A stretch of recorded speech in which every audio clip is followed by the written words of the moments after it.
Estamos dando inicio a la última mesa, la mesa 5, que seguimos en el mismo tema en torno a vivienda y rentas en la Ciudad de México. Tenemos nuestra primer ponente, es Rosalba González Loide. Ella desgraciadamente no nos pudo acompañar hoy por temas de agenda, pero nos manda un video con su exposición. Es igual, la maestra Rosalba es licenciada en Ciencias de la Comunicación, tiene una maestría en Desarrollo Urbano y estudia un doctorado en Sociología en la Universidad Autónoma Metropolitana. Tiene un proyecto de vivienda en renta en la Ciudad de México, justo su doctorado es en este tema, y ella ha trabajado como consultora en desarrollo urbano para la elaboración de planes de desarrollo aquí en la Ciudad de México, además de que también ha sido consultora en otros temas de desarrollo urbano. Entonces, les pido que voltemos a la pantalla para ver el video que ella nos acompaña. Y bueno, ahorita continuamos con las intervenciones. Lamento mucho no estar presente, pero coincidió con el Congreso RC21 Políticas después de un que se realiza acá en Santiago de Chile, que por cierto vale la pena resaltar de hablar sobre vivienda en renta con otros colegas de Brasil, Chile, Argentina, Colombia, seguramente otras ciudades del mundo, y creo que resultará de gran interés y de aprendizaje para lo que se está construyendo hoy en Ciudad de México. Pues me permite hacer una pequeña presentación, organizando un poco las ideas de lo que se me solicitó y un pequeño texto que les quisiera compartir al respecto de esto. Bueno, comienzo. El alquiler, lo sabemos todas y todos quienes están en este evento, se ha ido convirtiendo en un tema debido a la inaccesibilidad de la vivienda en propiedad por los aumentos del costo del suelo, la pobreza de su gestión, por las transformaciones en el campo laboral e incluso por los cambios demográficos en las poblaciones. Ya en un lejano 2014, el Banco Interamericano de Desarrollo promovía el alquiler como una forma de acceder a la vivienda en América Latina con mejores condiciones que la vivienda en propiedad que se había estado construyendo en las últimas décadas. Hoy sabemos que, aunque entre 2000 y 2019 el 90% de la inversión en vivienda en América Latina fue destinada a la producción de vivienda nueva en propiedad, esta solo ha cubierto el 6% del déficit habitacional de la región. 10 años más tarde nos convocamos a buscar soluciones más sostenibles, pero en un escenario más complejo. La vivienda se ha encarecido en los últimos 25 años a ritmos más acelerados que en décadas anteriores. Esto se debe a la consolidación de los estados con economías de mercado que permitieron la participación de actores privados, mediante poco o nada sobre el impacto de esto en la vida de los hogares. Los factores que incrementan el valor del alquiler son diversos, y en una ciudad como la capital mexicana quizá hasta diferenciales dentro de la misma. Pero voy a tomar 3 de estos que me parecen fundamentales. 1. La informalidad del alquiler. De acuerdo con datos de la última encuesta nacional de vivienda, el 34.6% de los inquilinos en Ciudad de México habitaban en una vivienda sin contrato vigente a 2020. La informalidad conlleva, por definición, inestabilidad y en contextos de mercado de transacciones, estas deben estar aseguradas en alguna medida. Los bancos lo hacen predominantemente a través del cobro de intereses o a través de un bien. Los propietarios a través de diversos mecanismos, entre ellos el endurecimiento de requisitos, pagos a terceros para realizar gestiones de investigación, aumento directamente al valor de la renta de la vivienda, cobros por razón de investigación, seguros, etc. Estos mecanismos, parcialmente irregulares, provocan que el mercado de alquiler sea complejo y encarecido, no solo por el valor directo de la mensualidad, sino por el costo de los requisitos para acceder a ella, que se traducen también en un encarecimiento en el valor global de la vivienda en renta. Número 2. La falta de mecanismos de movilización del aumento de valor de suelo por razón de intervenciones de carácter público. Es bien sabido que el alquiler se concentra en las alcaldías centrales de la ciudad, que, para sorpresa de nadie, ha recibido una fuerte inversión pública y privada en materia de infraestructura, equipamiento y espacio público. El alquiler se ve directamente beneficiado de estas transformaciones y, a diferencia de los propietarios habitantes, los propietarios arrendadores sí pueden capturar este aumento de valor directamente al aumentar el costo de sus viviendas, arguyendo características como con vista al parque, a 2 cuadras de la nueva estación de Metrobús, con estaciones de ecobici en la esquina, bien conectado o en avenidas principales, etc. Con unas tasas grandes de informalidad, sabemos que la ciudad recibe nada o poco sobre lo que genera su propia inversión. Número 3. La resistencia a alterar el orden de la propiedad privada. Quizá el más complejo porque no tiene una interpretación clara en los números que son tan solicitados en las agendas de las políticas públicas. Lo que sí sabemos por ejercicios previos es que la inercia de protección a la propiedad privada es más poderosa posiblemente que los gobiernos en ejercicio. Eso ha impedido formas de regulación que ayuden a mitigar las condiciones imparciales en las que se decide el costo de vivienda en renta. Probablemente uno de los principales monstruos con los que lidiar en esta agenda y al que creo le hemos dedicado muy poco interés. Y bueno, pues, ¿qué se puede hacer?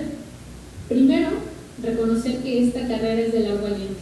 Las respuestas no vendrán con propuestas que intenten resolver en el corto plazo el problema.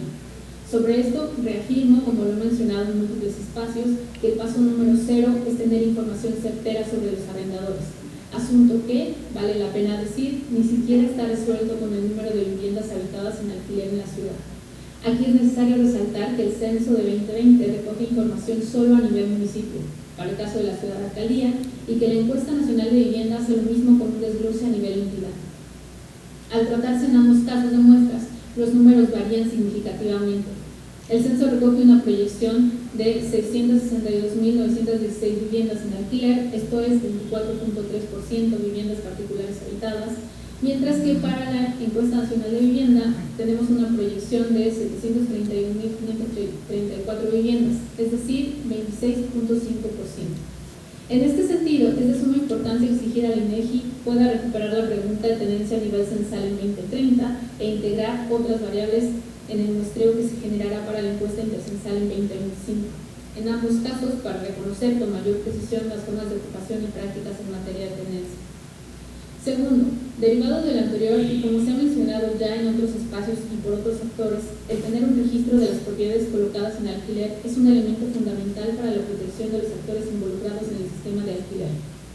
Por un lado, asegurar la contribución fiscal a la que están obligados los propietarios por la actividad económica que realizan y, derivado de eso, garantizar la recuperación de sus inmuebles ante inquilinos problemáticos con estrategias que respeten los procesos y la protección a los derechos humanos. Por otro, contar con instrumentos de seguimiento y control para la evaluación de las propuestas. Hoy, uno de los principales debates sobre el tema de alquiler es quiénes son los que ofertan la vivienda en renta de la ciudad y si los instrumentos de regulación deben tratarlos como pequeños propietarios o como propietarios corporativos, por lo que tenemos la obligación de dar certeza a la población con el fin de asegurar justicia fiscal y espacial en la construcción de políticas, programas y proyectos en materia de vivienda en renta. Como parte del proyecto de investigación que llevo a cabo, algunos pequeños propietarios con hasta 3 viviendas en alquiler aseguraron elevar el costo de sus viviendas para descartar ciertos perfiles y o para asegurar sus ingresos a más meses, recuperado con el sobrecosto que colocan. Esto también implica, por ejemplo, no realizar la devolución del depósito que usualmente se suele cobrar como una especie de garantía, práctica muy habitual en el alquiler actual. Dotar de herramientas de protección inquilinaria que permitan defensoría a inquilinos, especialmente con aquellos con hogares vulnerables. En entrevistas, inquilinos aseguran no pelear la devolución de la garantía porque no tenían recursos para pagar la defensa o porque derechamente les parecía un esfuerzo inútil. Estos mecanismos de protección, junto con espacios de conocimiento, también permitiría dotar de herramientas al sector inquilinario para evitar o disminuir fraudes, desalojos irregulares, cobros indebidos y escenarios que los coloquen en desprotección. Sobre la regulación del alquiler, la respuesta es un rotundo sí, pero con muchos peros intermedios, pues necesitamos coincidir y negociar las condiciones de esa regulación. Estoy totalmente de acuerdo en que requerimos mano dura para evitar las condiciones desiguales que hoy se dan predominantemente contra el sector inquilinario. Pero para que estas condiciones se vuelvan viables y sostenibles en el largo plazo, no solo se requieren los instrumentos para ejercerlo, sino un panorama político y social que lo sostenga. De otra forma, estamos destinados al fracaso. Respecto a los elementos que debería contener este instrumento son, en buena medida, los que comenté líneas arriba. Información y transparencia, que dote de certeza de los perfiles de arrendadores y los instrumentos para regular su participación en el mercado de alquiler. Formalización, registro de los contratos para contar con un padrón de propietarios, sus perfiles, certeza jurídica para ambos y seguimiento a las contribuciones fiscales de los arrendadores. Protección, a través de mecanismos de protección para inquilinos, primordialmente asegurar información clara y asesoría jurídica. Y diversificación, reconocimiento de la diversidad de perfiles en el alquiler sobre sus usos, necesidades y estructuras de los hogares, haciendo énfasis en la protección a los perfiles más vulnerables y en reconocimiento también del trabajo de cuidados a través de una visión de perspectiva de género e interseccional.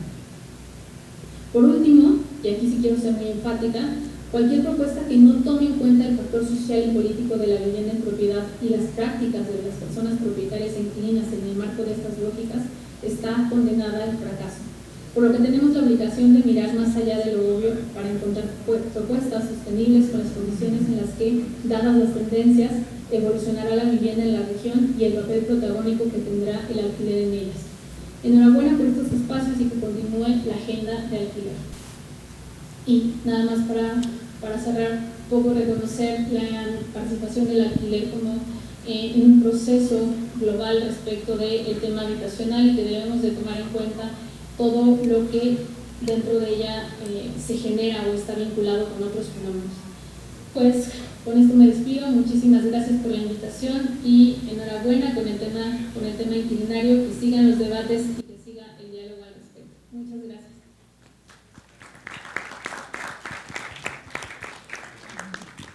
Sin duda le haremos llegar los aplausos a la maestra Rosalba.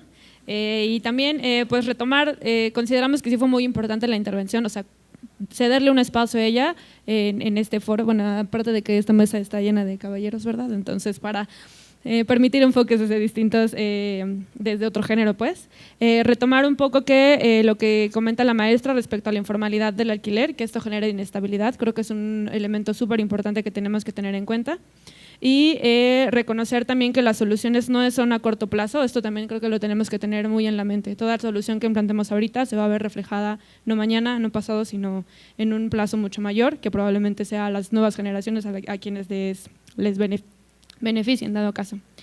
También creo que la importancia de contar con información actualizada y real. En la mesa pasada, Marisol justo nos da datos duros, datos con los que podemos trabajar de aquí en adelante también. Y también un factor importante que mencionó la maestra, los mecanismos de protección y espacios de conocimiento. Creo que ha sido reiterativo en estas mesas, que al final de cuentas la ciudadanía muchas veces no conoce, entonces es también… no conoce sus derechos tampoco, ni sus obligaciones, pero bueno, más que nada los derechos, entonces dar estos espacios de conocimiento para que se reconozcan las necesidades diferentes, creemos que sí es de vital importancia. Bueno, ahora le voy a ceder la palabra al maestro Carlos McKinley. El maestro pues, ha sido catedrático e investigador, autor de diversas publicaciones.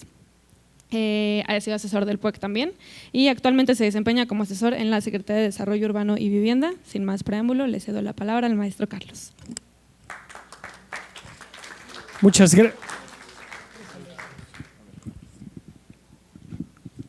gracias, espero que no les moleste, voy a leer un texto que debería cubrir con el tiempo asignado de 10 minutos. Leí con mucho detenimiento el libro La ciudad de 15 minutos, una solución para salvar nuestro tiempo y nuestro planeta, de Carlos Moreno. En sus propias palabras, la ciudad de los 15 minutos representa un modelo urbano en el que las necesidades esenciales de los habitantes son accesibles a pie o en bicicleta. ¿Qué necesidades? Pues todas, las de la vida, el trabajo, la educación, el ocio, los servicios y la naturaleza. Claro que siempre dudé que este modelo fuera aplicable a la Ciudad de México, una ciudad tan grande de 1,500 kilómetros cuadrados y 9 millones de habitantes, pero luego reflexioné con mayor profundidad y me di cuenta que mi vida sí encajó en esta propuesta, minutos más, minutos menos, y lo hizo gracias a la vivienda en renta. De niño viví en la Anzures, en la calle de Tolstoy, si alguien quiere más precisión, frente a la taquería Los Panchos. Era una casa rentada, todo lo tenía en 15 minutos. La oficina de mi papá estaba a escasas cuadras, mi mamá nos llevaba 7 hermanos en menos de 10 minutos a la escuela. Mi jardín era el más grande del mundo y mis animales de compañía eran elefantes, búfalos, tigres y leones, entre otros. Claro, porque vivía a unos pasos del bosque de Chapultepec y sus 800 hectáreas y su zoológico que conocía de memoria, al igual que sus inquilinos, que eran todos mis amigos. Algunos de mis mejores recuerdos ahí siguen y siguen vivos, aunque confieso que uno de ellos, de los peores, me sigue rondando en la cabeza, que fueron las columnas de tanques y tanquetas que cimbraron la avenida Reforma cerca de mi casa en pleno 68, dirigiéndose sin duda a reprimir estudiantes. Pero para una familia que vivió aquí y allá, la renta fue el modelo ideal y el que yo adopté. ¿Cómo no recordar mis años de posgrado en la UNAM? Todo fue muy fácil desde la Villa Olímpica. También lo tuve todo en 15 minutos. En pocos minutos y a cambio de 3 pesos, probablemente nadie de aquí se acuerda esos pesos que tenía en la efigie de Morelos. La ruta 100 me llevaba algunas veces al posgrado de Economía y muchas más al estadio de los Pumas. Los fines de semana se abría ahí una ruta maravillosa para llegar en pocos minutos a las librerías El Péndulo y El Parnaso en Coyoacán o a la Casa de Cultura Reyes Heroles, que eran los ámbitos culturales por excelencia. Los departamentos en Villa Olímpica eran muy amplios y entre 5 compañeros del posgrado compartíamos uno. Cada mes el dueño venía a cobrar la renta, pero como él solo quería rentar el departamento a una pareja establecida, invitábamos una vez al mes a la vecina, Cristina, que se hacía pasar por la esposa de Rubén y que de paso nos prestaba esa tarde todos sus muebles para que al menos la sala estuviese libre de periódicos, libres, revistas, apuntes, platos sucios y sin lavar. Pero algo sospechó el propietario y una mañana a las 6 tocó el timbre con desesperación y cuando vio a 5 estudiantes varones en prendas menores abrir la puerta y la sala vacía, sin muebles y bastante sucia, tuvimos que poner pies en polvorosa. Otra ventaja de la vivienda en renta, la posibilidad de cambiar de vivienda y a gran velocidad. Enseguida después renté una casa muy pequeña en una privada en la calle 20, San Pedro de los Pinos. Todo se acomodaba a la perfección y también todo en 15 minutos. Desde la cercanía de uno de los mercados de mariscos más famosos de la ciudad, el de San Pedro de los Pinos, pasando por parques, algunos deportivos y centros comerciales y escuela para mis hijos. San Antonio, Viaducto, Periférico, eran conexiones ideales para transportarse y estábamos a la expectativa de una mayor conexión con la inauguración de la línea 7 del metro y la estación San Antonio que tocaba a las puertas de mi casa rentada. Pero no nos dio tiempo de inaugurarla, ya que lamentablemente el terremoto del 85 se llevó parte de la casa y tuvimos que salir de ahí.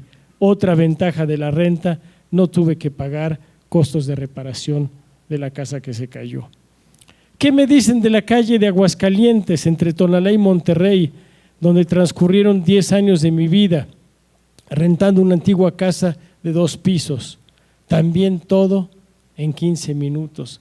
El mercado de la calle de Campeche, la cantina que sigue viva, la pueden ir a visitar, la Villa de Sarria, que es la más vieja de la colonia Roma, se fundó INTI en 1937 por emigrados españoles de la Guerra Civil.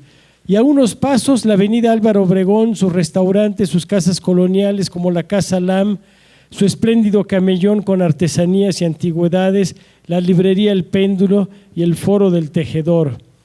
Era esa zona uno de los epicentros de la cultura urbano popular.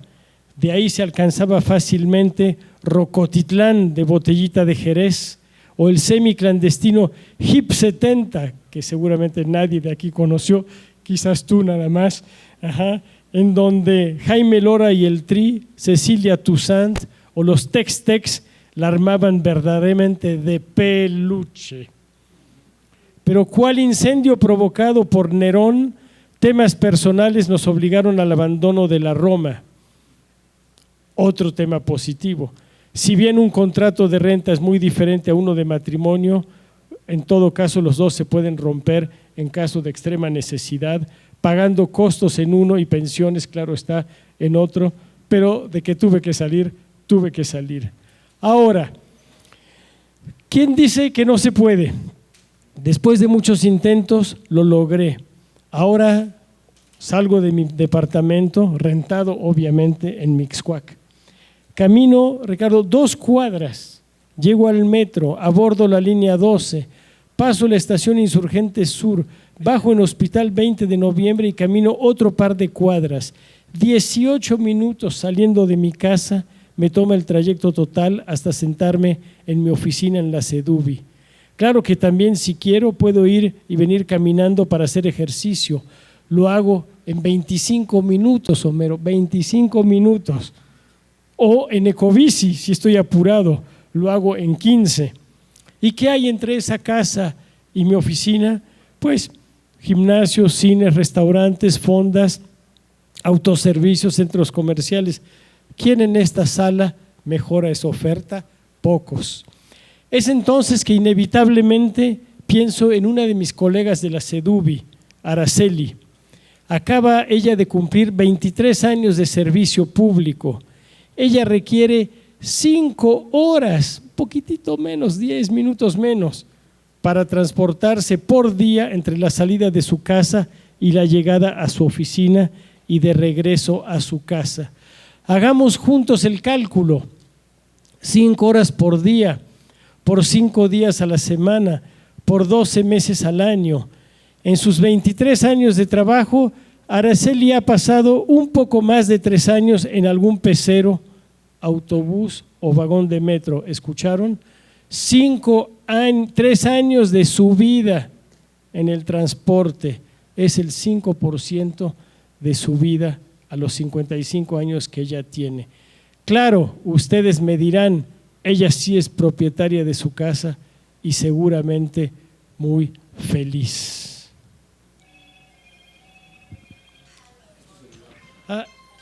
Es mi teléfono, disculpen. Bueno, ¿quién habla? ¿El señor McKinley? Sí, ¿quién habla ya? Hablo de la inmobiliaria CAR SADTA. ¿Será Cártel de Santiago Taboada? Diga, estoy a sus órdenes. Queríamos saber si se encuentra interesado en comprar un departamento en esta bonita zona de la ciudad. Sí, podría ser, me interesa. Dígame primero, señor McKinley, ¿cuántos años tiene usted? 65 recién cumplidos, en julio. Bueno, me temo que no será posible seguir esta conversación con usted, señor McKinley. Es que a esa edad usted ya no es sujeto de crédito, no le alcanzará el tiempo de vida para pagar. Muchas gracias, hasta luego. Chin, tenía que haber alguna desventaja al rentar, ¿verdad? Pero eso sí, a lo largo de mi vida, rentando y rentando, disfruté mucho mi ciudad. La conocí desde muy distintos ángulos y me emociona. Y sin duda fui y sigo siendo un muy feliz ciudadano. Gracias.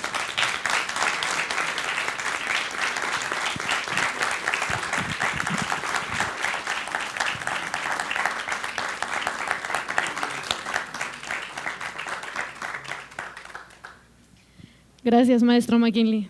Sin duda un enfoque diferente, una reflexión importante también sobre también las ventajas y o las bondades que puede tener el alquiler en la Ciudad de México. Gracias por tan bonita experiencia y por compartirlo con nosotros. También para reflexionar, ¿no?, sobre el paradigma, o sea, creo que es momento importante de un cambio de paradigma sobre lo que constantemente se ha repetido del derecho a la vivienda contra el derecho a la propiedad, ¿no? No es lo mismo, pero esto no tiene que estar, que si no tengo una propiedad no puedo tener derecho a una vivienda. Entonces, importante.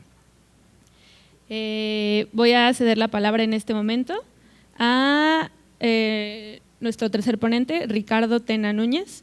Él es etnólogo y es doctor en urbanismo por la Universidad Nacional Autónoma de México. Es profesor e investigador de SAT Camachalco, del Instituto Politécnico Nacional, y ha participado en investigaciones sobre la relación que hay entre cultura y ciudad, el desarrollo sustentable y el proyecto urbano. Sin más, le cedo la palabra, doctor. Bueno, buenas tardes, ya casi noches, ¿no? Bueno, el foro ha sido padrísimo, ¿no? Yo creo que es una experiencia que hacía falta, ¿no? para todos los interesados en el tema, y yo agradezco a los organizadores, a INTI, y la oportunidad de conocer. Yo creo que a todos nos hace falta y se queda uno picado, ¿no? Uno quiere interpelar a algunos colegas, a algunas compañeras, ¿no? Pero bueno, ya habrá oportunidad de eso, y yo quisiera centrarme en la problemática esta de la vivienda. Mi experiencia, yo no soy experto en vivienda urbana, sí soy experto en vivienda rural, y eso me permite hablar de un tema de entrada, ¿no? Los economistas, pues claro, hacen su chamba y para eso les pagan, ¿no? Para hacer cuentas y eventualmente hacer negocios, ¿no? Y difícilmente hacen economía social y solidaria, no la conocen, y menos en algunas instituciones, ¿no? La economía social y solidaria tiene que ver con una vertiente distinta a la economía capitalista o al capital inmobiliario, aunque algunos inmobiliarios pueden incursionar libremente en esta maravillosa experiencia que ha cobrado desde los foros sociales mundiales un gran auge y está en vigor, ¿no? Y por ejemplo, para hablar de la relación oferta-demanda, hablando del mercado como si eso resolviera todo, o fuera toda la vida, que no lo es, ¿no? La vida social, una parte es económica y la otra gran parte no es económica, es social, es cultural, es emotiva, es divertida y es trágica, ¿no? Entonces, esa parte de la economía también tendría que ver con hacernos reflexionar sobre un aspecto importante. A los economistas y a algunos planificadores les preocupa mucho el aumento de la demanda y la baja oferta, ¿no? Pero un poco el problema a mí me parece que es al revés, habría que reducir la demanda, no aumentar la oferta, porque aumentamos la oferta y va a ser muy buen negocio para muchos y muy mala oportunidad para otros, ¿no? Entonces, ¿cómo reducir la demanda? Pues la demanda se resuelve, ya lo decían desde el siglo pasado, muchos, ¿no? Hay que apoyar el campo, decía Armando Bartra en una conferencia reciente en CONACYT, ¿no? Hay que apoyar el campo, hay que evitar la migración, hay que retener, hay que tener la residencia en el campo. Entonces, pensar en los problemas de la ciudad es pensar en el campo. Ahora que la Ciudad de México se llama ciudad, pues todo el mundo cree que todo es ciudad, que todo es urbano. Y este territorio, el 50% del territorio de la Ciudad de México es rural. Entonces, y ahí no pela, ¿no? En las estadísticas, por ejemplo, de vivienda en renta, pues es donde casi ni hay, ¿no? O donde la renta es más baja, ¿no? En Xochimilco, Tláhuac, Milpa Alta, ¿no? Ahí casi no, eso quiere decir, y habla bien, ¿no?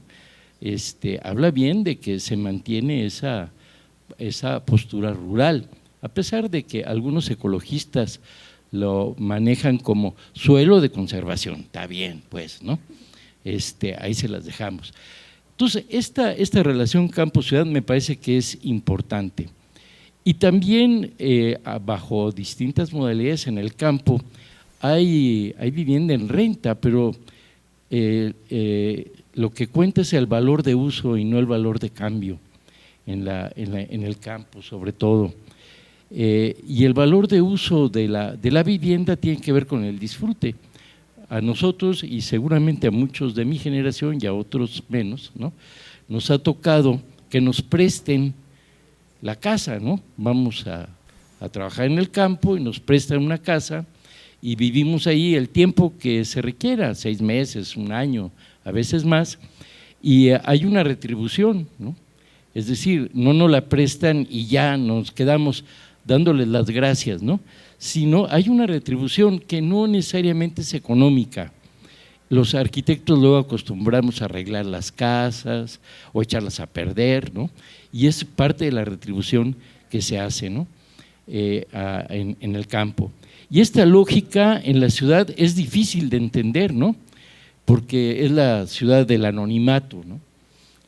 Donde preferimos vivir en una ciudad donde nadie nos conoce y no importa el prestigio, ¿no? O sea, no importa, no hay ética, ¿no? Puedes hacer lo que quieras, ¿no? Irte a embriagar, tus papás no te ven, ¿no? Allá nadie se entera hasta que truene el cohete, ¿no? Entonces, bueno, esta reflexión que estoy haciendo tiene que ver con algunos datos de INEGI, ¿no? Dice INEGI en el censo 20, ¿no? El 40% de la población de la Ciudad de México, que se acerca a otros datos, ¿no?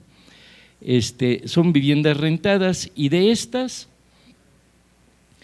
los que rentan la casa, dice INEGI, que según le contestaron, el 51.4% es porque no tienen acceso a un crédito, es decir, porque rentan porque no pueden pagar un crédito, ¿no? Lo cual puede ser cierto, ¿no? Y dice que el 22% son como Carlos, que por la facilidad de mudarse, ¿no? Y no tienen compromiso, ¿no? O sea, es gente hippie, ¿no? No quieren compromiso con la vida, ni con el mundo, ni con la tierra, ¿no? Eso un campesino le soñaría extraño, ¿no? Y el 9.7 dice que porque la mensualidad es menor que una hipoteca, el 9.7%, ¿no? De ese 40% que rentan, ¿no? Al margen de que tengan contrato, no lo tengan, ¿no? Pero todavía faltaría en esta, INEGI no lo dice, pero se alcanza a ver, que el 16.9%, que es lo que falta de estas sumas, ¿no? No están determinadas sus motivaciones, ¿no? A lo mejor son estas ocultas, ¿no? Subterráneas, que tienen que ver con los que no pagan renta, ¿no? Que rentan para no pagar, ¿no? O que invaden y que dicen que están rentando. En fin, habría que ver. Bueno, otros datos que ya hemos visto en diapositivas muy bonitas, yo traje las mías, pero por la hora y por respeto a ustedes y a mí mismo y a mí misma como persona, pues no paso, pero por ejemplo, las delegaciones que tienen mayor demanda en renta, ¿no? Las que ya se sabe, ¿no? Miguel Hidalgo, Benito Juárez, Cuauhtémoc, Álvaro Obregón y Coyoacán. Y de estos, en estas delegaciones, el 89.7% de las personas que rentan en estas alcaldías no son mexicanos, son extranjeros. El 7.9% son mexicanos, pero de otras alcaldías o de otras entidades. Y el 2.4% son personas que nacieron y crecieron en ese lugar donde viven y rentan. Es decir, que parecería ser como que habría que invertirlo, a lo mejor dentro de 20 años, ¿no? Esta relación, ¿no? Me gustaría mucho seguir conviviendo con extranjeros, los amo, y sobre todo cuando voy a su país, ¿no? Pero me gustaría que el 2.4 fueran los extranjeros, el 7.9 los que no son de la entidad, y que la mayor parte fueran residentes. Es decir, cómo lograr la permanencia. Ya no digo de las otras alcaldías que son más de las que menos renta, ¿no? Y que tendrían que ver con algunas consideraciones de carácter de ubicación, etcétera, etcétera, ¿no? Pero la cosa, y no me voy a extender más en esto, es, por ejemplo, la visión que tenemos de la problemática de la residencia es una visión, me parece, muy superficial, muy general. Se dice, no faltan datos, ¿no? Bueno, pues datos hay, ahí hemos visto mucha estadística, muchos números, y seguramente van a salir muchos más, pero lo que no sabemos es qué pasa en la realidad con los residentes. Sabemos que hay una crisis de habitabilidad en general en México, en el mundo y en la Ciudad de México. ¿En qué consiste la crisis de habitabilidad?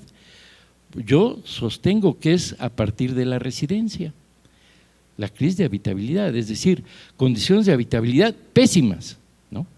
Que no se resuelven ni siquiera en los 15 minutos, ¿no? Ni siquiera compartiendo con los vecinos o con la familia, crisis de habitabilidad fuerte. Y yo sospecho, y el señor notario que nos hizo favor de exponer me dio una pista muy buena para una sospecha que tengo, que uno de los problemas fundamentales y que nadie le quiere entrar, ¿no? Porque es políticamente incorrecto, es el tema de la propiedad privada del suelo, ¿no? O sea, que es muy viejo, viene desde la colonia, ¿no? Y cómo pasó de la colonia las formas de propiedad del suelo a durante toda la Nueva España al país independiente, ¿no? Como formas de propiedad, etcétera, ¿no? Tal vez la única intervención fuerte, pero que no cambió gran cosa, fue la reforma, ¿no? Diría López Obrador, ¿no? Con Benito Juárez y todo este rollo de la expropiación. Pero la propiedad del suelo es un tema fuerte, es un tema grave y poco estudiado, además, ¿no? Los abogados sí lo estudian, el derecho sí lo estudia, los economistas no, porque ¿para qué, no? Si no es una cuestión comercial, no importa, pero la propiedad sí, la tenencia de la tierra sí. Y esto, hablar de la residencia, no nada más es hablar de la propiedad privada de un inmueble, de una casa o de un departamento, sino del que tiene la propiedad del inmueble y que lo renta. Ahí se extiende. Digo que nos hace falta estudiar, aquí también yo ando buscando chamba, no crean que nada más las inmobiliarias, ¿no? Yo también, hace falta investigación seria, investigación cuantitativa y investigación cualitativa, y más cualitativa. O sea, tenemos que bajar la escala, ¿no? Y luego combinar.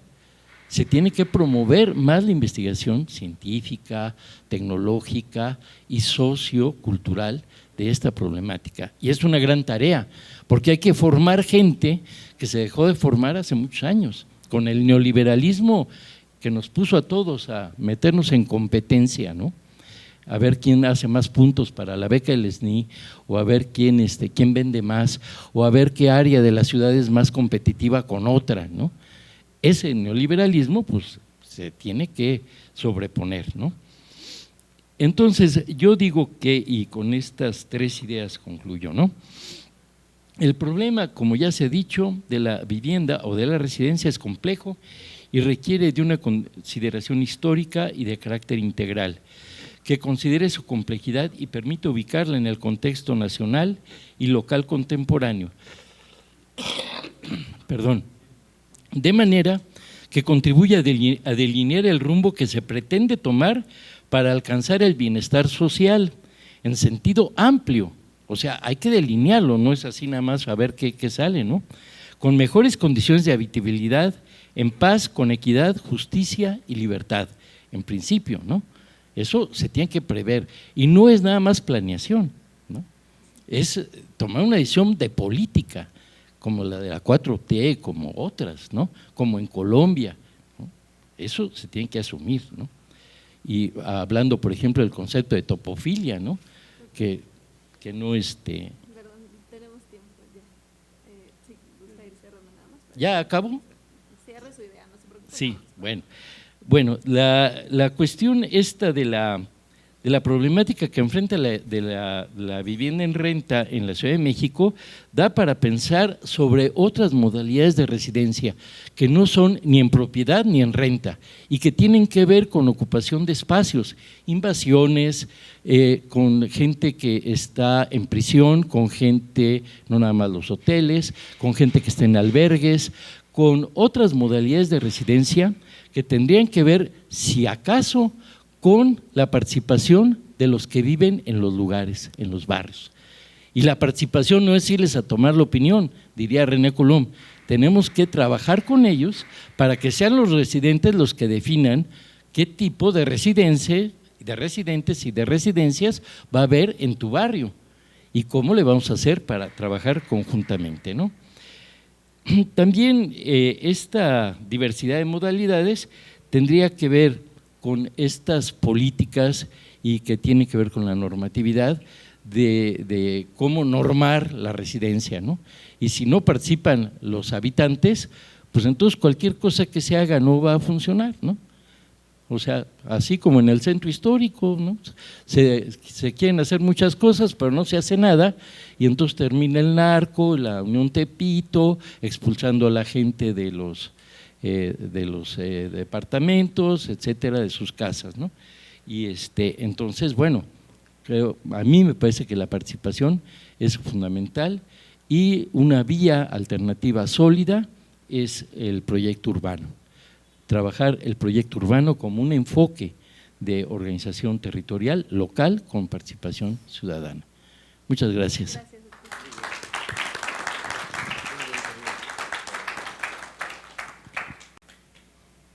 Gracias, doctor. Sin duda es importante hacer la reflexión entre que pues, la economía social y la economía social y solidaria contra la economía capitalista, ¿no? Y retomo esta idea, también es importante, finalmente vivimos en una metrópolis, entonces tenemos diferentes contextos, no separar el campo de la ciudad, creo que eso es importante, y la participación de las personas residentes, creo que ese es un factor que muchas veces dejamos de lado, nos creemos mucho en el tema de que nosotros vamos a conducir lo que sucede en el territorio, pero a veces es bien diferente, más bien la mayoría de las veces es diferente, entonces más bien un factor muy importante es de la participación. Muchas gracias, doctor, y le cedo la palabra a nuestro cuarto ponente. Él es Bruno de los Reyes Terán, es arquitecto por la Universidad Iberoamericana de la Ciudad de México y tiene un máster en desarrollo empresarial en la Universidad de Columbia, en Nueva York. Es director de desarrollo en Asta Capital y es un líder en el espacio de vivienda en renta en la Ciudad de México, ¿cierto? Sí. Excelente. Muchas gracias. Antes que nada, gracias a todos y gracias por esta invitación. Creo que esta clase de foros ayudan muchísimo. Se han escuchado muchas opiniones a lo largo del día. Algo en lo que creo que me llamó mucho la atención fue algo que se dijo en el segundo foro. Me encantó si quieres llegar rápido, camina solo. Si quieres llegar lejos, camina en conjunto, ¿no? Entonces creo que de todo lo que se ha hablado, en esa sí coincido muchísimo que vamos a tener que trabajar todos de la mano, tanto privados como gobierno, ¿no? Al final de cuentas, nuestro objetivo es resolver el problema más grave que tenemos ahorita, que es la falta de vivienda en esta ciudad, ¿no? No hay vivienda asequible, no hay vivienda. Entonces, un poco redundante, pero sí nosotros como lo vemos, es el problema más grave y no es el único, y por qué están las rentas tan altas y todo, es básicamente hay un desfase entre la oferta y la demanda enorme. O sea, lo hemos visto en los últimos 20 años, este es el año que menos unidades y proyectos han empezado en construcción en la Ciudad de México. Ha caído más o menos un 60% la construcción de unidades en los últimos 5 años por muchas razones, COVID, alza en precio de construcción, etcétera, ¿no? Pero entonces, obviamente, lo que impacta es que hay mucho menos inventario para la gente que está buscando un lugar donde vivir. Hay que ver cómo lo solucionamos todos juntos de la mano, ¿no? Un poco para poner en contexto, Houston, que es una ciudad de 5 millones de habitantes, produce alrededor de 20,000 a 40,000 unidades, dependiendo el año, de pura vivienda en renta institucional. En la Ciudad de México, más o menos, según datos del INEGI, estamos produciendo como 60,000 unidades residenciales en general para una ciudad de 24 millones de habitantes. Y la demanda sigue incrementando, ¿no? Como bien decían ahorita, la gente quiere venir a la Ciudad de México. Entonces, este es como el primer punto que vemos, que es algo que sí se tiene que atacar. O sea, al final de cuentas, tenemos un déficit muy importante de vivienda. Entonces, eso está incrementando los precios de renta de manera considerable. Algo que se ha platicado mucho a lo largo del día, que me llama mucho la atención y estoy de acuerdo, es la vida y las dinámicas de la ciudad van cambiando, ¿no? Incluso el rentador y el que vive la ciudad va cambiando. Entonces, se mencionó varias veces los planes de uso de suelo, el plan maestro, etcétera. Hay unos que tienen más de 20 años de antigüedad, ¿no? Y la ciudad va evolucionando con la gente que la va viviendo. Entonces, muchas de estas colonias, y justo lo están platicando ahorita con el texto que me encantó, el cómo vivir la ciudad a través de estar rentando y cómo te vuelves más conocedor de los diferentes barrios, es que al final de cuentas ya no es lo mismo una colonia ahorita que fue hace 20 años, ¿no? Hay lugares que son muy caminables. Entonces hay que estarla actualizando, que sea ciudad. Ya no es como era antes, que era un suburbio, eran casas y agarras el coche uno al otro. Estamos buscando ahora sí que la ciudad, darle ciudad a la gente, que pueda caminar y hacer todo caminable, que tenga esa bella experiencia, ¿no? Entonces, algo que me encantó que hizo la doctora Claudia Sheinbaum cuando era jefa de gobierno, uno de sus grandes, creo que algo excelente, fue el plan de reactivación económica. Uno de esos puntos involucraba la reactivación en algunos puntos claves de la ciudad de la mano de Sedubi, y eran unos planes maestros que estaban cambiando, por ejemplo la zona rosa, otra en Tlalpan, y era a falta de esta necesidad alta de vivienda que se veía en ciertos lugares, se estaba redensificando. Entonces tú puedes hacer una propuesta de proyecto para poder tener mejor vivienda en esas zonas muy específicas, ¿no? Entonces, estos son el tipo de instrumentos que creo que son muy importantes de trabajar de la mano del gobierno para poder incrementar esa oferta donde se necesita, ¿no? Que ahorita se necesita por todos lados. Otro punto importante es, por ejemplo, la densidad, ¿no? Se mencionó también varias veces cómo la tendencia ha ido a que son unidades cada vez más chicas. Antes la gente está acostumbrada a departamentos de 250 metros cuadrados, 300, 150 para 2 recámaras. La verdad, y esto se está viendo en todos lados del mundo, no es tanto el espacio en el que vives, sino cómo está diseñado, la funcionalidad. Hay departamentos de 75 metros cuadrados que son una recámara con un baño y desperdiciado en el vestíbulo, y al pobre rentador le cobran cada metro cuadrado, o como comprador te lo venden todo. Pero ese mismo espacio en 50 metros cuadrados lo puedes tener hasta más funcional, con medio baño más y todo. ¿Y eso qué hace? En un edificio, un terreno, puedes tener más unidades, puedes tener unas rentas más accesibles y das mucho mayor oferta, ¿no? Entonces, otro punto de por qué creemos que se tienen que revisar, y sé que se han estado haciendo, ¿no? Ahora, como bien se mencionó, nosotros hacemos vivienda en renta institucional. La vivienda en renta institucional, como bien platicaron en uno de las mesas pasadas, es edificios diseñados únicamente para rentar, no se van a vender. Entonces pensamos siempre en quién va a ser la persona que me va a estar rentando.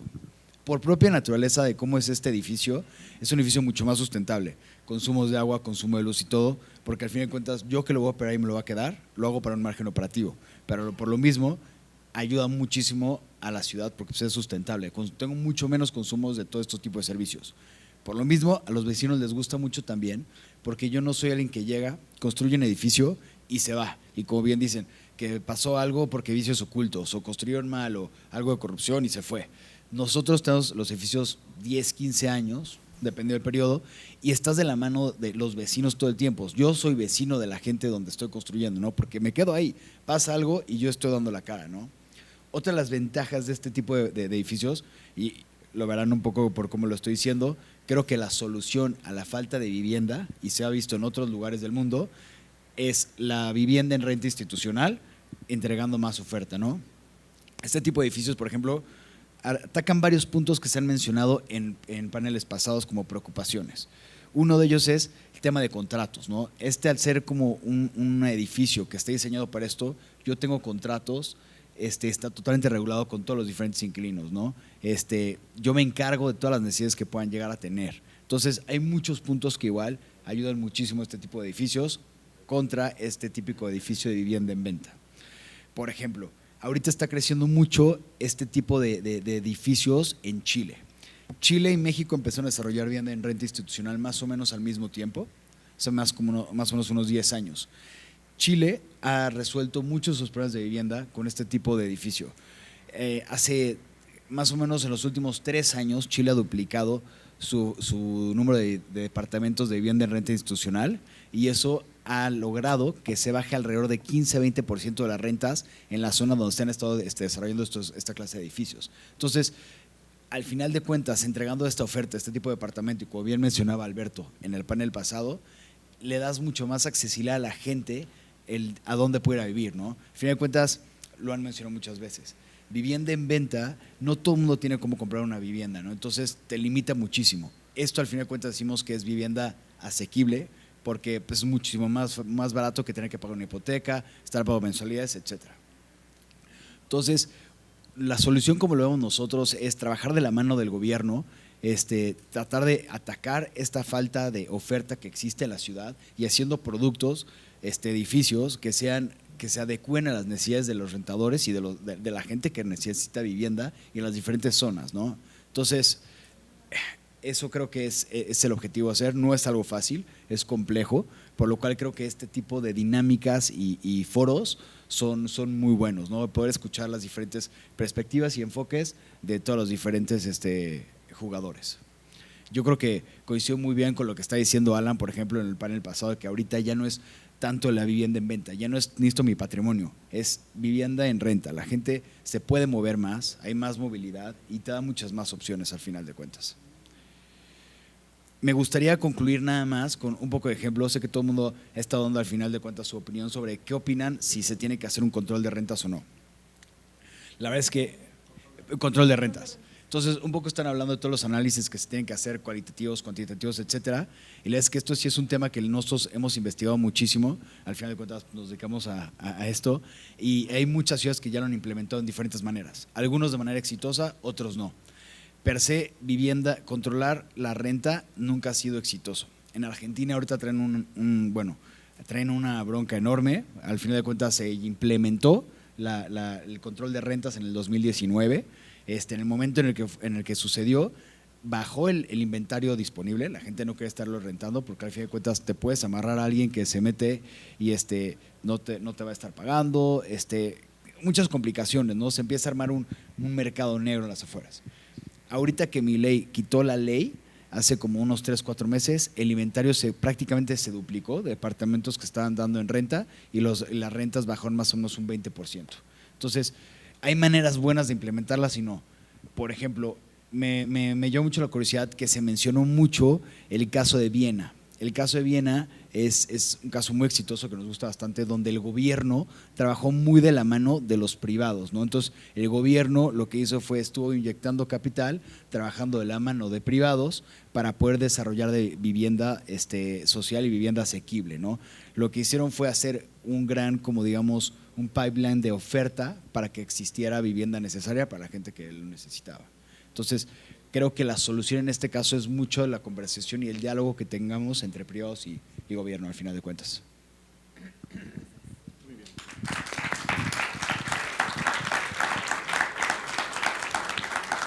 Sí, agradeciendo, Bruno, como pues sin duda esta es una mesa interdisciplinaria, digámoslo así, tenemos varios sectores, entonces es importante también el enfoque. Retomar que justo es importante tener en cuenta los ejemplos en Latinoamérica, ¿no? Para ver casos de éxito o casos que no han sido tan exitosos y sobre todo haces énfasis en las dinámicas de la ciudad, o sea que la ciudad va evolucionando. Eso también creo que como desarrolladores, planeadores o elaboradores de políticas públicas tenemos que tener en consideración. Y esta parte me gusta mucho cómo lo abordaste, lo de las ecotecnologías de alguna manera, ¿no? Que por un lado son sustentables para la ciudad, pero por otro lado también a ti te dan un margen operativo, entonces como buscar ese equilibrio entre ambos enfoques es interesante. Sin duda la colaboración entre el sector privado y el gobierno es fundamental para esto. Sin más preámbulo, le voy a ceder la palabra, no sin antes agradecerle, claro que sí, por la oportunidad de moderar esta mesa, de estar aquí. Y le cedo la palabra al maestro Inti Muñoz Santini, él es el secretario de Desarrollo Urbano y Vivienda. No me queda más que decir.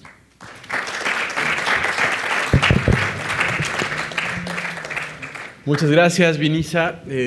Quisiera en primer lugar agradecer a todas y todos quienes han hecho posible este foro. En realidad es producto tanto del impulso del jefe de gobierno, Martí Batres, como de un intenso trabajo en equipo en el cual estuvimos dándole duro a la idea de cómo convocar a un espacio de diálogo plural, productivo. Durante los últimos días, el equipo de Servimet, agradezco a Alan, a Ispuro, a Omar, a todo el equipo, Vinisa, por supuesto, de manera muy importante reconocer el papel de Federico Taboada, director del Instituto de Planeación Democrática y Prospectiva, en también la definición, al equipo de Sedubi, que hizo todo lo posible para convocar en pocos días a este diálogo, y por supuesto agradecerles a todas y todos ustedes. Hemos tenido sin duda un diálogo cordial, productivo, horizontal, donde las distintas voces han sido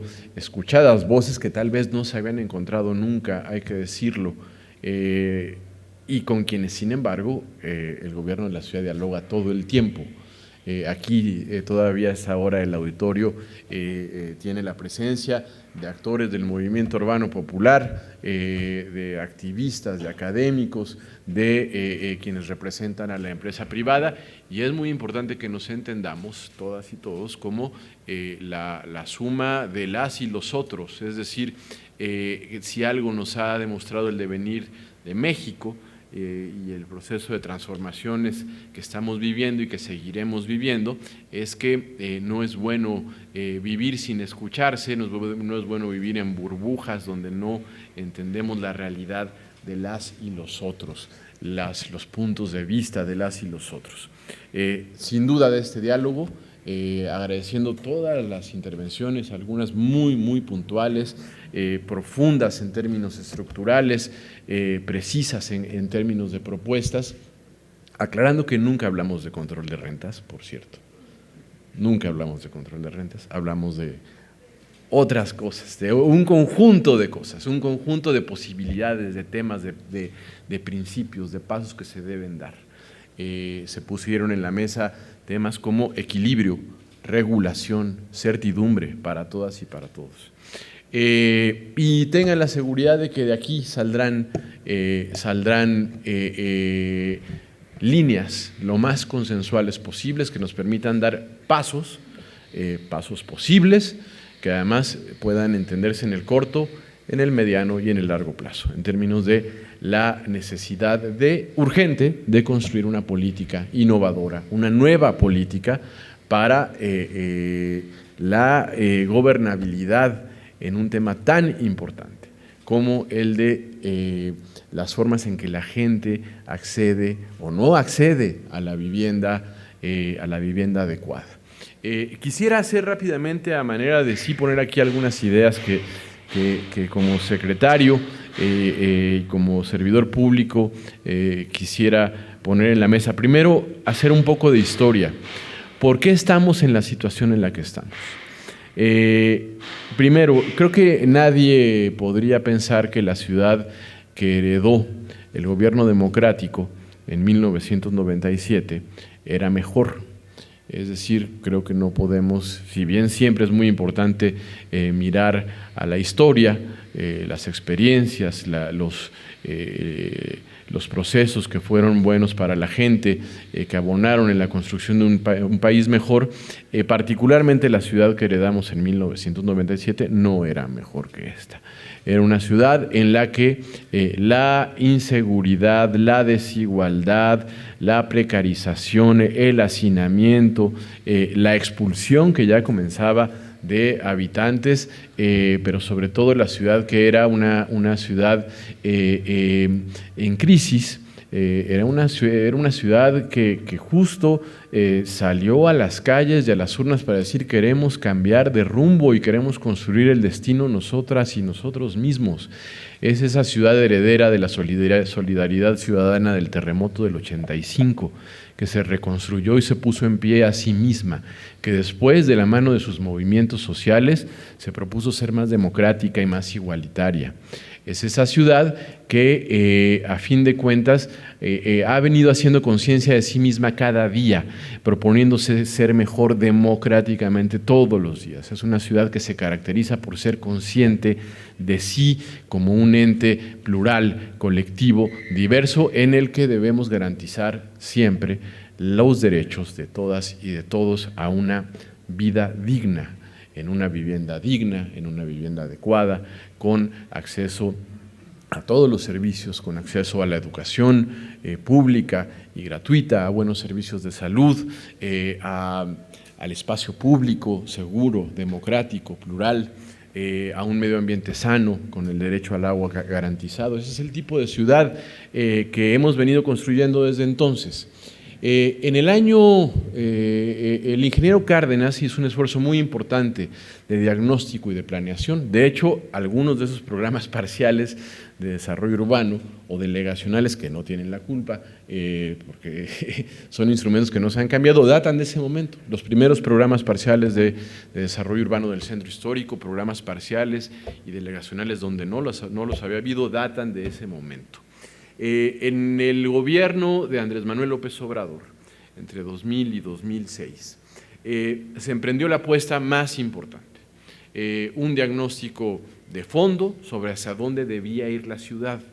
Se emitió el bando 2, que planteaba que no se siguiera construyendo hacia la periferia, porque era insostenible. Eso era no mirar por los efectos de una ciudad que crecía fragmentariamente sobre su suelo de conservación, sobre zonas no aptas, sobre un suelo que no era el idóneo para la ciudad, que se proponía en este propósito democrático de ser mejor, pues también seguir reconstruyéndose después de que el terremoto nos dejó heridas gravísimas. Una de ellas, el despoblamiento de la ciudad central, que perdió millones de habitantes entre 1985 y los principios del siglo XX.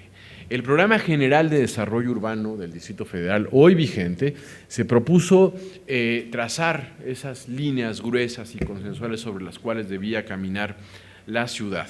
El Programa General de Desarrollo Urbano, hoy vigente, hay que decirlo, difícilmente podría generar disensos. Es decir, se apostó por la ciudad compacta, se apostó por la redensificación de la ciudad central, se apostó por cuidar el suelo de conservación, por cuidar el agua, por tener una ciudad donde se fueran diluyendo esas grietas, esas fronteras, esos muros de la ciudad desigual. Y se comenzó. Se comenzaron a dar los primeros pasos, hubo una inversión que nunca había existido en vivienda social y en efecto se detuvo exitosamente durante algunos años la expansión especulativa, sin control, sin idea de ciudad sobre las zonas periféricas. Sin embargo, como siempre puede pasar, aquí se ha dicho una y otra vez, se atravesaron imprevistos. Uno de ellos fundamental que hay que tener en cuenta es la profunda crisis financiera global ocurrida que afectó a todo el planeta entre 2008 y 2010. De esa crisis nos costó muchos años salir, si es que todavía no hemos, si es que ya salimos del todo o si ya dejamos atrás sus efectos. Más bien vino la pandemia y generó otro tipo de crisis de la cual estamos aún recomponiéndonos. Eso implicó ya hacia 2008, 2009, 2010 que la ciudad estuviera en una situación muy complicada. Los presupuestos públicos, la fiscalidad, se vinieron abajo. Y la ciudad debió suspender, esto debió ser temporal, estuvo obligada a ello, no había alternativa. Hubo empleados públicos despedidos, recortes presupuestales en todas las líneas del desarrollo y en todas las políticas. Debió contener su gasto en vivienda social y también en una suerte de decisión de emergencia. Debió, por supuesto, abrir el espacio a la inversión privada para que no se cayera la economía de la ciudad. Hubo una política, hubo decisiones de gobierno en ese sentido, en la intención de procurar que la ciudad se fuera recuperando. Sin embargo, lo que después ocurrió es algo que no fue un imprevisto, es algo que tuvo que ver con un gobierno, una administración que se propuso gobernar sin la ciudadanía, que se propuso gobernar teniendo como intereses, como objetivo, como marco de referencia, como prisma que determinaba las decisiones, pues otro interés que no era el de la ciudad y no era el de los ciudadanos.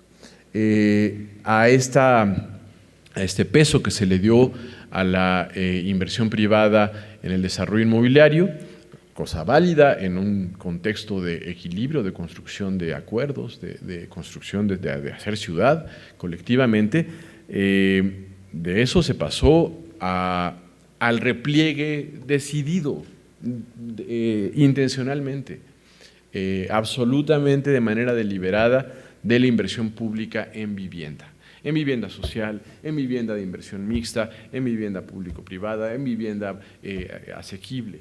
hubo un repliegue, un déficit decidido como política de gobierno.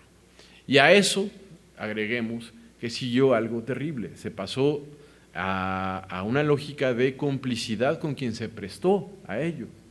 La corrupción inmobiliaria, ahora que hemos hablado del cártel inmobiliario, hay que señalarlo, el cártel inmobiliario de la Benito Juárez o que puede moverse en algunas otras alcaldías, en el gobierno del sexenio pasado es donde surgió y no era el tema de 3 o 4 pisos de más en algunos edificios, fue una lógica de, insisto, de complicidad que pues da cuenta de algo que no podemos olvidar quienes construyeron y dirigieron el desarrollo urbano de la ciudad.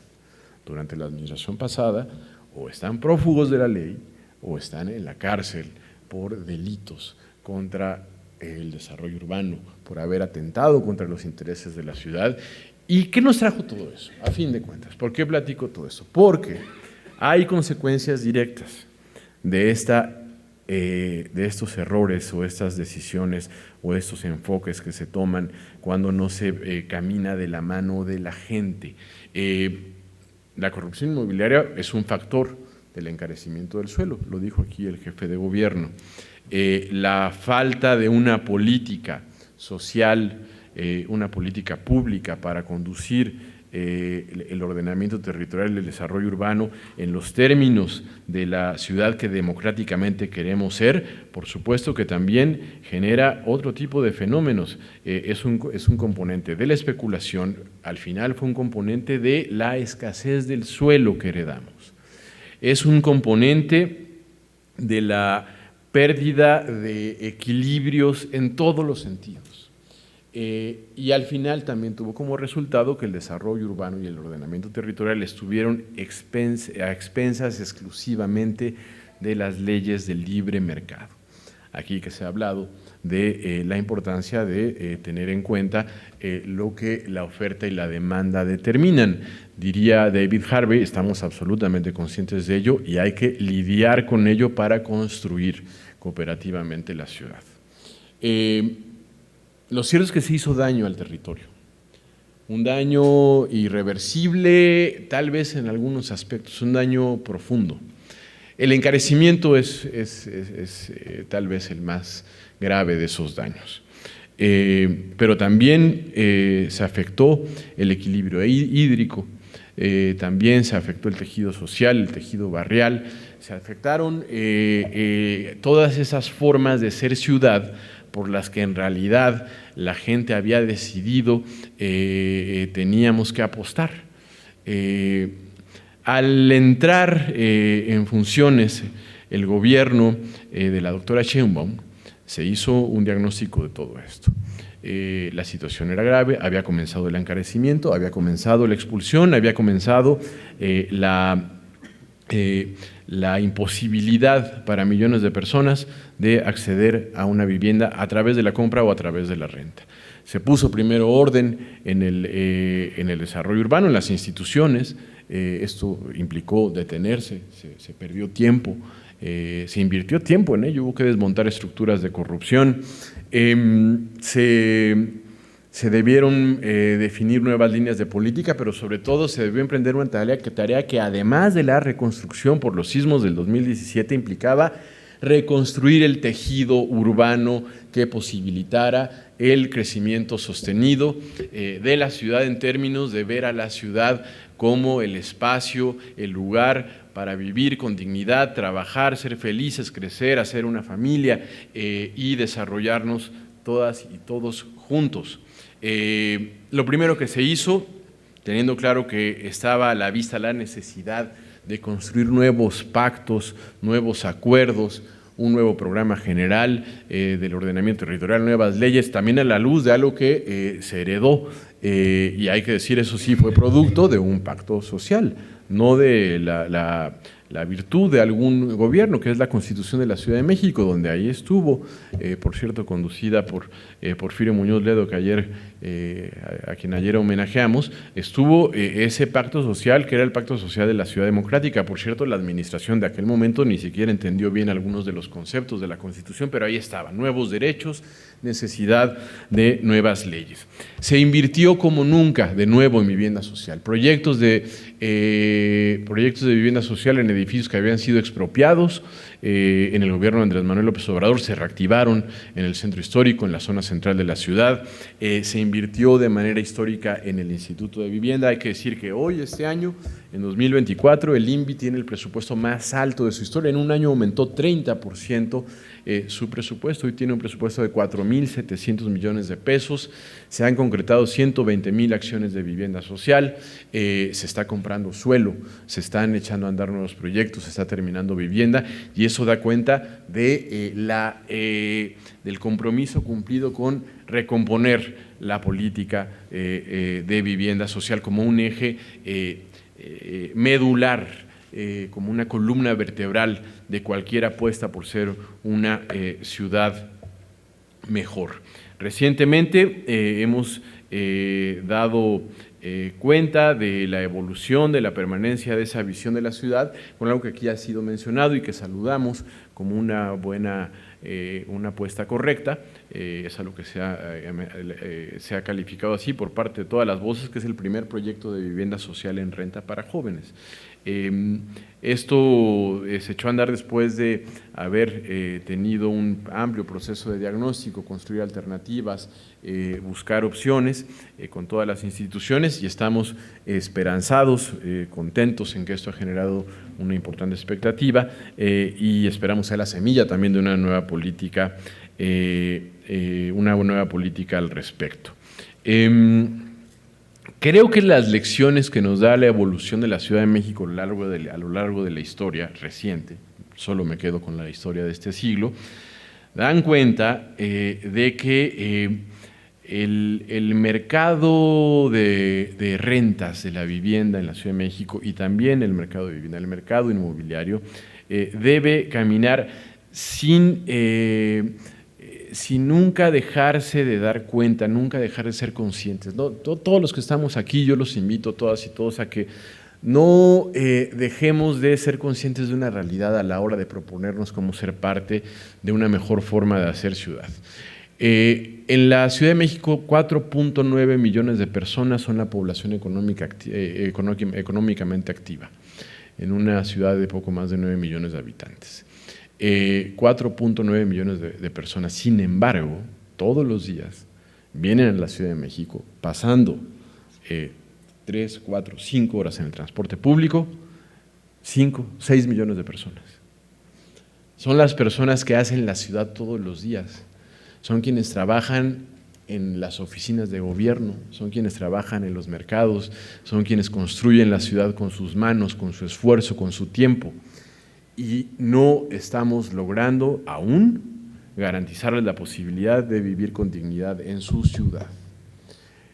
Estamos completamente de acuerdo y los saludamos que haya esfuerzos que desde la iniciativa privada generen ya posibilidades, que estamos de acuerdo, lo hemos estudiado ampliamente, son una alternativa saludable a la imposibilidad que se está presentando para muchísimas personas de comprar una vivienda, donde lo que sí tenemos es oferta de vivienda cara, que heredamos de esa idea de ciudad de hace 7, 8, 9 años.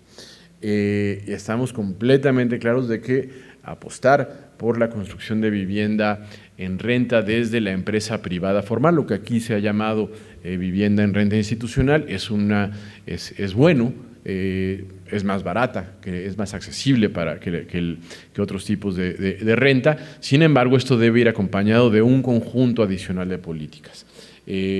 Política de vivienda social en renta, pública, por un lado, una política de vivienda integral, una nueva idea de ciudad que se funde en un nuevo gran pacto, que es lo que yo creo debe determinar los derroteros por los que camine. Estamos seguros de que así será. La necesaria definición de un nuevo programa general del ordenamiento territorial, con el tiempo y el cuidado necesario, estando atentos al diálogo, a la construcción de consensos, sin prisas. Es más valioso a un ritmo constante, porque tampoco podemos esperar mucho tiempo más, pero es más importante construir acuerdos sólidos con todos los actores, escucharnos todas y todos. Hay una lección, sin embargo, y lo aporto como un componente para la reflexión. Si todo lo dejamos solamente a las leyes de libre mercado, que pueden convertirse en las leyes de la selva, no estaremos explorando un camino exitoso o que nos pueda llevar a algún lugar del cual podamos obtener o tener alguna idea, algún dato, algún hecho, se puedan producir o se hayan producido soluciones buenas para la ciudad. ¿Significa eso que hay aquí algún tipo de regateo a la importancia del mercado de vivienda? No, significa aquí, por eso insistí en esta mención, en que alguien cuestione la propiedad privada, más allá de las formaciones de las que vengamos todos, tampoco estamos diciendo eso. Lo que estamos diciendo es que el mercado que imaginamos es el mejor, debe ser el mejor para la ciudad, es un mercado que debe ser responsable, un mercado que también esté acompañado de una política pública responsable, es un mercado que debe ser sostenible, sostenible en lo ambiental, en lo hídrico, sostenible también en lo social. No se puede apostar porque la idea de densidad y altura camine como si no ocurriera nada a su alrededor. La ciudad compacta, la ciudad de los caminos cortos, la ciudad de 15 minutos, la ciudad redensificada, por supuesto que lo tenemos claro, por supuesto, son ideas, son apuestas correctas, sin embargo, no pueden caminar ahí donde los vecinos están en contra de que haya un edificio, ya no digamos un rascacielos, de 15 o 20 pisos porque temen que se vaya a acabar el agua. Es decir, más allá de que esto sea o no sea exacto, esto sea o no sea una postura informada, lo cierto es que no podemos caminar sin hacernos cargo de ello. Tenemos que dialogar con los vecinos, tenemos que escuchar su visión sobre el barrio en el cual va a desarrollarse un edificio. Tenemos que explicarles que es mentira aquella idea propagada de forma irresponsable.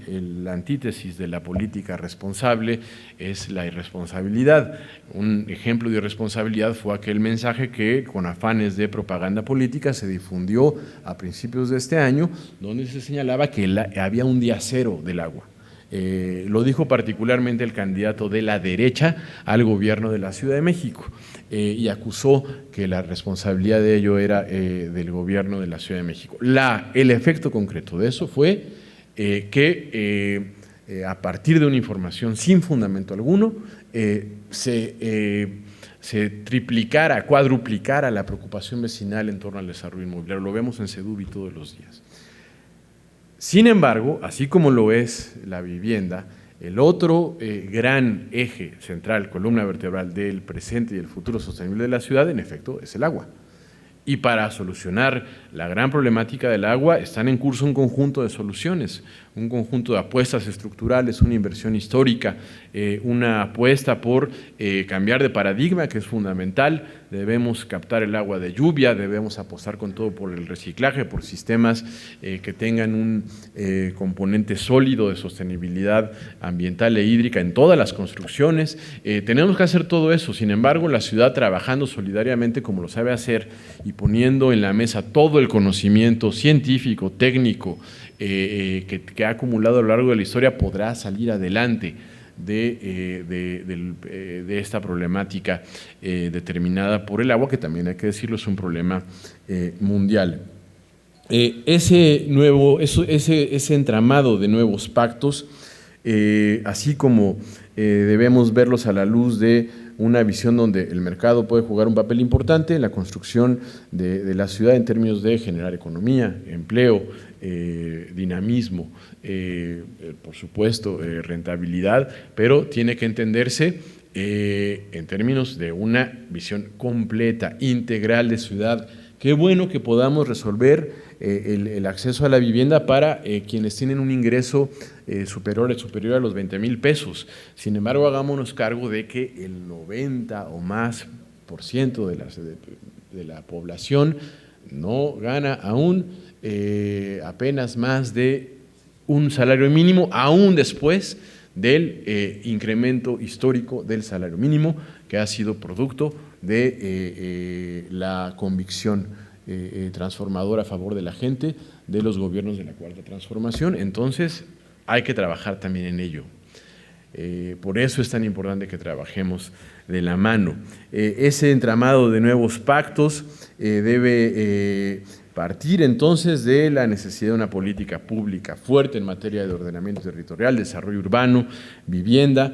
Tiene que entender el territorio de la ciudad a la luz de una idea fundamental. No podemos seguir entendiendo el territorio de la ciudad como mercancía. No podemos entenderlo de otra manera que como un lugar digno para construir las mejores condiciones para crecer y desarrollarnos solidariamente, con dignidad, sosteniblemente, insisto en ello. La economía local productiva de las ciudades puede sacar adelante a las ciudades. La Ciudad de México es una ciudad competitiva a nivel global porque tiene una economía local productiva sostenida por su gente, por todos los actores, por los trabajadores, las y los trabajadores, por los empresarios, por la ciudad, por las instituciones, y hay que reconocernos todos en ese ámbito para sacar adelante a la ciudad ahí donde tiene dificultades, teniendo claro que tampoco hay que ver a la Ciudad de México como una ciudad que esté en una crisis en todos sus aspectos. Es una ciudad de la que nos sentimos orgullosos y que ha crecido de manera importantísima en muchos de los indicadores del desarrollo. La ciudad es una ciudad donde cada vez más niños, más bien prácticamente ningún niño queda fuera de la escuela por razones económicas, donde están becados todos los estudiantes de la escuela pública, desde el kinder hasta la secundaria, donde se procura que tengamos más opciones para que la educación pública garantice el derecho, como ha dicho la doctora Sheinbaum, a la educación como un derecho y no como un privilegio, desde el kinder, desde el preescolar hasta el posgrado. La ciudad tiene una red de seguridad social que garantiza que nadie se quede sin comer, que nadie se quede desamparado. La ciudad está haciendo posible todas esas aspiraciones de ser una ciudad que construye su modernidad desde abajo. Regreso rápidamente para ir concluyendo, disculpen que me haya extendido, a comentar sobre algunos puntos.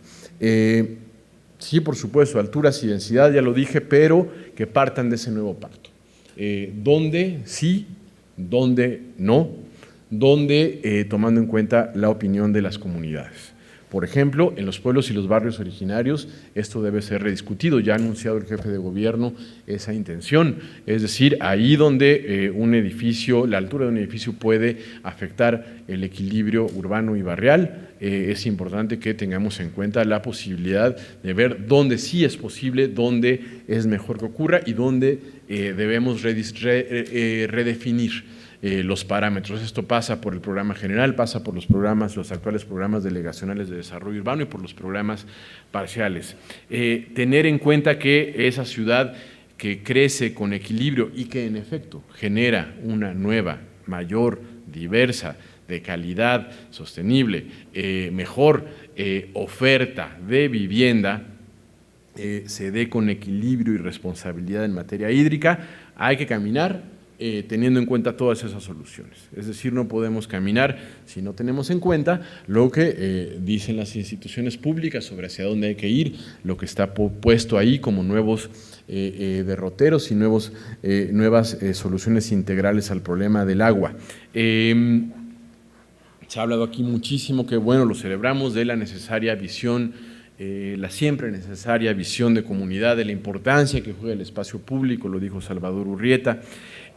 También ver que así como heredamos un problema de no abundancia del suelo, no sobra el suelo, o de escasez del suelo en términos de cómo se le veía antes, sí hay suelo, hay suelo privado desocupado, Y también tenemos que ver qué hacemos con la manera en que se gestiona y se gobierna, se trabaja en el suelo privado desocupado.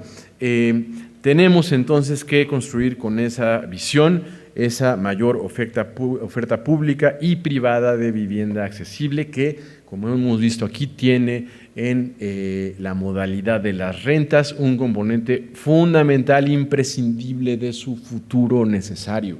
Es decir, en efecto vamos atrás, en efecto hay mucho por hacer, en efecto hay que aprender en todo, lo que hablaban hace rato, con todo respeto, sin imaginar ni de lejos que una decisión de Milei pueda generar un efecto bueno, tomando en cuenta lo que representa.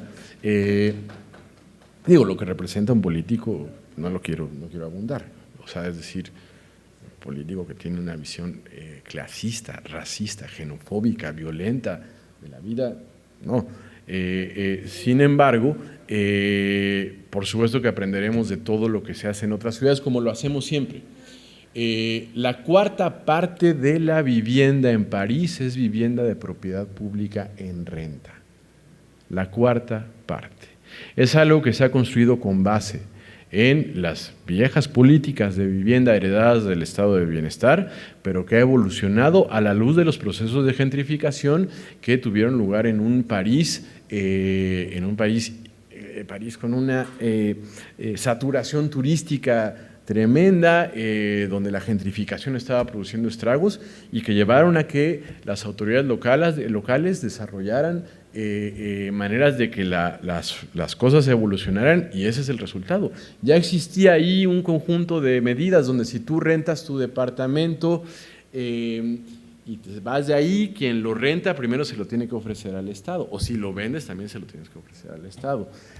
Son políticas que ocurren en la economía de mercado de las ciudades del primer mundo. En Nueva York hay una política nueva que se viene reforzando de estabilización de rentas. En Berlín están trabajando en ello.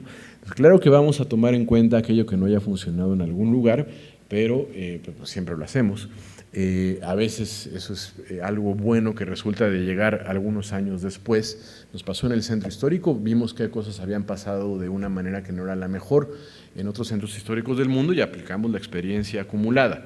Pero también vamos a abrevar de las políticas exitosas, probadamente exitosas en otras ciudades del mundo, que sin duda están funcionando y que además se construyen a partir de problemas que se parecen a los nuestros. Somos una gran ciudad, queremos ser una gran ciudad competitiva a nivel global. Imaginemos que esa ciudad, o estemos convencidos de que esa ciudad es una ciudad en la que, como ha quedado claro en este foro, todos queremos que la ciudad sea habitable, sea una ciudad justa, con menos desigualdad, con empleo para todas y para todos, con agua, con rentas accesibles, con una economía dinámica, con un trabajo sostenido, que crezca de la iniciativa privada, por supuesto. Queremos una ciudad que sea más densa y compacta. Queremos una ciudad donde la gente viva cerca de donde trabaja. Entonces vamos a trabajar en ello, teniendo en cuenta que esto que acabo de decir son cosas que yo escuché aquí y cosas en las que estamos de acuerdo. Trabajemos a partir de nuestros consensos.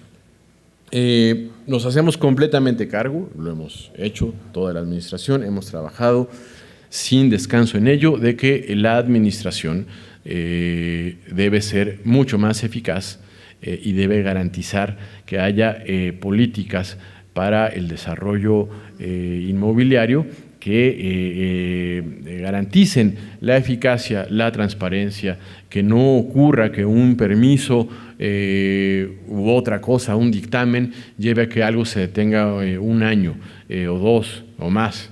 En CEDUBI hemos trabajado fuertemente en ello.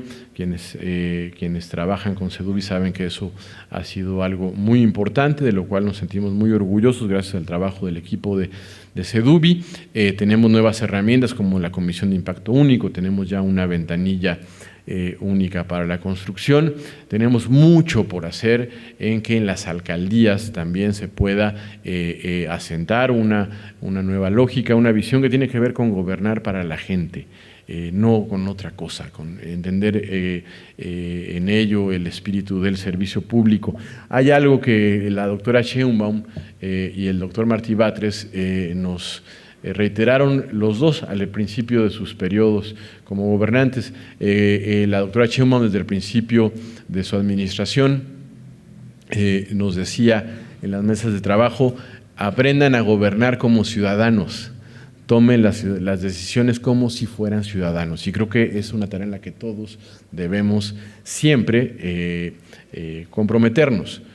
Hagan trabajo, también trabajo político, activismo, entendiendo la visión de la ciudadanía entera. Seamos empresarios como ciudadanos, siempre entendiéndonos como parte de esa comunidad que debe ser solidaria. Esa misma idea nos la ha transmitido el jefe de gobierno, Martí Batres, diciéndonos básicamente: siempre pónganse del lado de la gente.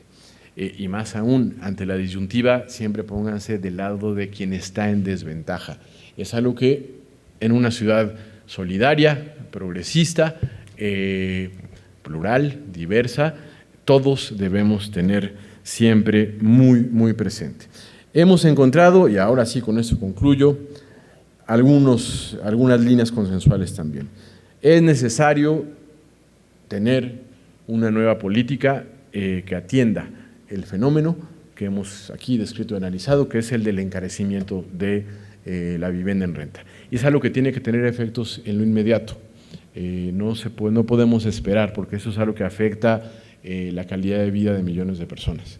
Teniendo claro que es un proceso y que habrá los engranajes necesarios para que esto se construya también, para que esto dé pie a la construcción de una política mucho más de largo aliento en el nuevo gobierno que encabezará la licenciada Clara Brugada, quien además lo anunció, lo tiene también incluido en su plataforma programática.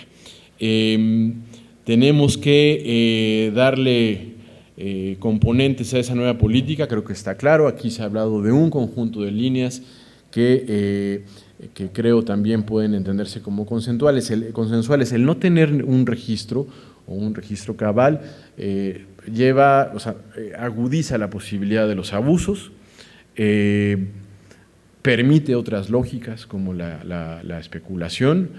El no tener un registro nos hace a veces andar un poco a tientas en esa ciudad que tiene, corrijo, hay un pequeño dato que se dio hace un momento: la ciudad tiene 2.7 millones de viviendas, de las cuales 1 millón, lo platicamos con Federico, son las que están en renta. En este contexto donde 5 millones de personas son la población económicamente activa y tiene que irse a vivir a otro lugar, otro tanto. Entonces, tener un registro es fundamental. Revisar el aspecto de los requisitos, de las garantías que se piden también para garantizar que no sea un factor de exclusión, y por supuesto algo fundamental en lo que estaremos trabajando, teniendo como insumo fundamental lo que se dijo en este foro en los próximos días, hasta dónde podemos definir algunos parámetros que eviten el encarecimiento sin control. Ahí es donde vemos tan importante que se haya realizado este foro, un foro que se inscribe en sus propósitos, a fin de cuentas, en lo que han definido